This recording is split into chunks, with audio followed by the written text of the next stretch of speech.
Hi, I'm Rod Pry, the director of the Pennsylvania State Sunday School Association, and I want to welcome you to our weekly International Sunday School Lesson Preview. This is the preview of the lesson for Sunday, June the 13th. This week we are continuing with the summer series of lessons entitled Confident Hope. And this week's lesson comes from the Gospel of Matthew and is entitled Delivered from Fear. Fear. What are you afraid of?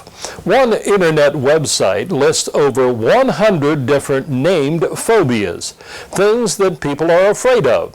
Everything from acrophobia, the fear of heights, aerophobia, the fear of flying, and claustrophobia, the fear of confined spaces, to zoophobia, the fear of animals.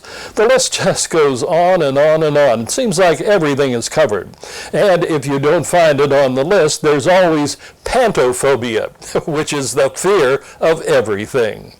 And during the past year, we've also had the whole coronavirus thing to make us even more fearful.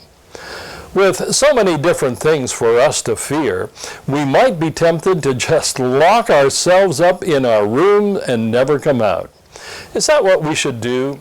I certainly don't think so, and I don't think that's what Jesus wants us to do either.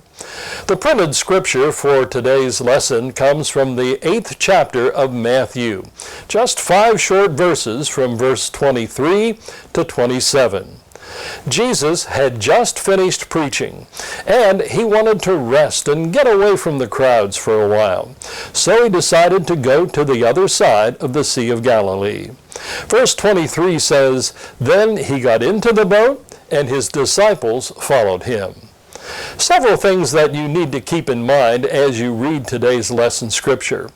First of all, the Bible calls it the Sea of Galilee, but it's really more of a lake, about 12 miles long and about 7.5 miles wide. But even at its relatively small size, it still is known to have some very changeable weather. Very strong storms can come up quite quickly. And we also need to keep in mind what kind of a boat they would have been riding in. It would have been a fishing boat, probably no more than 20 or 25 feet in length, just a hull, open to the elements with only oars for propulsion. Not really the kind of boat that you would want to be in the middle of a violent storm, but that was exactly the place where Jesus and his disciples found themselves in today's lesson. Verse 24 says, "Suddenly a furious storm came up on the lake, so that the waves swept over the boat." Certainly a very frightening scene, but where was Jesus when all of this was happening? He was sound asleep in the back of the boat. Then verse 25 says that the disciples went and woke Jesus, saying, "Lord, save us, we're going to drown." You need to remember that many of the disciples were experienced fishermen, familiar with boats and even rough weather, but even they were scared, afraid that they were going to drown. But what did Jesus tell them? In verse 26 he says, "You of little faith, why are you afraid?" And then he got up and rebuked the winds and the waves, and everything was calm. Can you imagine that? The winds were howling, the waves were breaking over the boat, and Jesus just simply raises his arms and calmly says, "Wind and waves, be still." And what happened? The storm ended. The wind stopped blowing. The waters of the lake go completely calm. Wow! And what is the reaction of the disciples? It says this, "The men were amazed and asked, 'What kind of man is this? Even the winds and the waves obey him.'"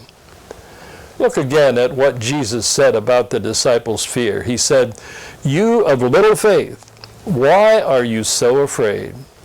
Was he saying to the disciples that they shouldn't be afraid when they're in danger? No, I don't think that's what he was saying. I think he was saying that they need to have more faith. Faith that God will take care of them in every situation, even in the middle of a storm. There are times when we should be afraid, aren't there? We should be afraid of poisonous snakes. We should be afraid of a tornado when it's headed for our house.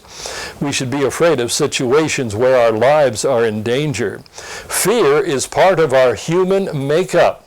God put fear into us to keep us safe.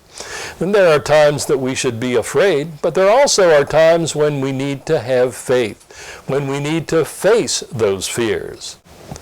When you are faced with a fearful situation, how do you react? In many cases, we don't really have time to stop and think about it, but our goal should be to replace the fear with faith and stay calm. The title of the lesson is Delivered from Fear. It doesn't say that we are never going to be afraid. Again, fear is a part of life. The important thing to remember is that we can be delivered from our fear. Jesus can give us peace. He can calm our fears, and He can give us the strength to face any situation. The key again, as Jesus said, is to have faith. I'm Rod Pry from the Pennsylvania State Sunday School Association. Thank you for being with me today, and I hope to see you again next week. But before we close, one quick note. Have you checked out the Sunday School Association's brand new website? It's called BibleStudyAmerica.org, and it's loaded with lots of great information, ideas, and helps for all Sunday school and other Bible study group teachers, leaders, and participants. Check it out. Again, that's BibleStudyAmerica.org.